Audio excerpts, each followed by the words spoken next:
araw, dumating na nga pala yung door lock na in-order ko galing pang Mexico. Charot. Sunod ko naman inilapat yung magsisilbing pinakalock niya. Pinagguhit-guhitan ko na nga dyan yung pagbubutasan. Sinusukat-sukat ko na nga dyan para makuha yung saktong gitna. Grinder ko na nga din dyan yung gitna ng paglalagyan. Tapos ito, nakalitaw para lumubog yan. Kakatingin natin dito. Baba, taas, sa lang. Kinating ko na nga para mailapat na ng maigi. At dito, pasok na dyan. Flat na flat na. Wala nang kasabit-sabit. Dito naman tayo magbubutas.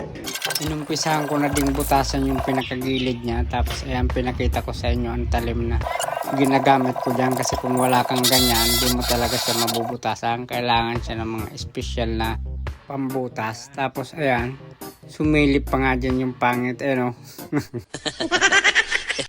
Sunod ko naman dyan na ikinabit yung magkabilaan hawakan. Sana walang bibitiw. Charot. Tapos dyan, tinesting ko na kung pwede na. Napakarami nga palang lock niyan, bali 4. Sana hindi na mapasok ng multo at kawatan. Bali fingerprint ko nga pala nakakabukas dyan, kaya kung gusto mong pumasok, wag mo nang subukan. Kinabukasan sa door jump naman ako nag-focus para mabutasan na yung pagkakabitan ng pinakalock niya. Hindi ko kasi ito natapos kahapon kasi inabot na ako ng gabi. Oops. Yung pumasok na mga idol. Diyan sinubukan ko ng isarado kung okay na. At ayun, lapat na nga siya.